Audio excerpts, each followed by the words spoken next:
You don't need to know anything about cricket. Just watch this play and tell me what you think. It's brought to you by DraftKings. Thanks for sponsoring. Grabs it, throws it up in the air. Hot potato to himself, back into the play, catches it, puts his arms up like, what do you got?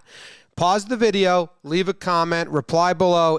Do you think that should count as a catch, or do you think it should not count as a catch? Before you know the rule, what do you just naturally think?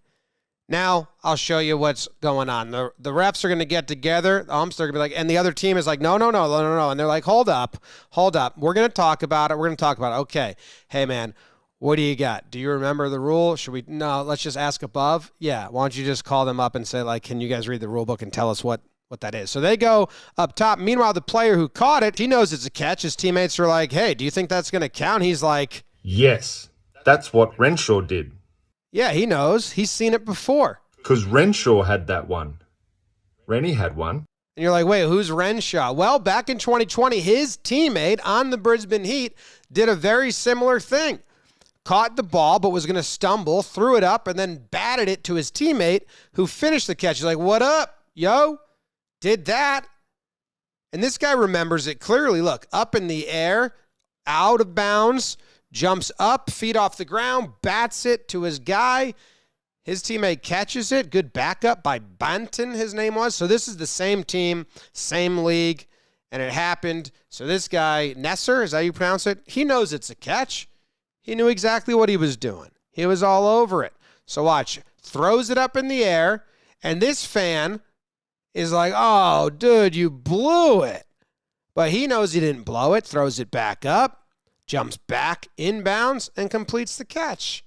Says, oh, would you look at me? You like that? Now, the rule says a fielder who is not in contact with the ground is considered to be grounded beyond the boundary if his final contact with the ground before his first contact with the ball after it has been delivered by the bowler was not entirely within the boundary. Now, there's no way in the world any human would ever be able to read that and say, I get what they're saying, because it's in legal speak and it makes no fucking sense. Now, thankfully, they clarified it. It's important to note that as long as the fielder's first touch of the ball is inside the boundary line, which we have, that's his first touch right there, and his feet are inside the boundary line, they are allowed to finish the catch however they like, provided their feet are not grounded with the ball over the boundary. So one difference is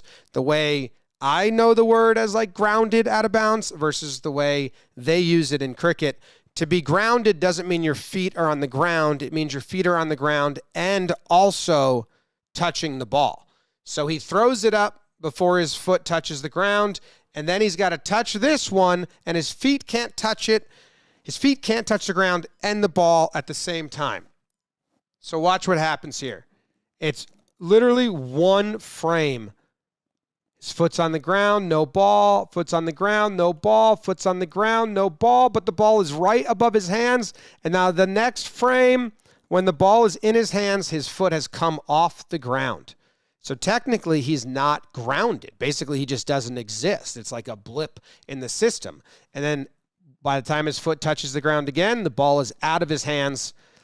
Now he's back in grounded. It's a really odd rule. I don't think I like it. I think I'd rather it be that at this point, instead of throwing it up to himself, he knows his momentum is taking him out of bounds. He's just got to chuck that backwards up in the air to his teammate. Now, for those that don't understand cricket, that would still save the automatic 6 points or the automatic 4 points if the ball goes outside the boundary. That's 4 points if the ball goes outside the boundary or hits the boundary. It's 6 points if it goes, and I should say runs, not points. It's 6 if it goes over the boundary on the fly. So if he has to just chuck this backwards and a teammate can catch it to complete it, and that's the out, I like that. But I don't dislike this. It's still fun. It still makes for acrobatic plays, but he's so far out of bounds, it does seem kind of easy. And can a guy just do this forever? Like, could he have done this twice, 3 times? Because I think that would be wild to see. But again, I don't know if that's good or bad. Doesn't seem like a catch to me, but they ruled it out, and the ICC came out and said, nope, that's the correct call. It's out. and he gets to celebrate. So what do you think? Now that you know the rule, do you think they should change the rule? Do you think he shouldn't be allowed to do it? Or is it fun? Either way, this one was brought to you by DraftKings, and I thank them for sponsoring the video. And shout out to Pete the Moylan for lending his services and being my voice actor for my Australian voice.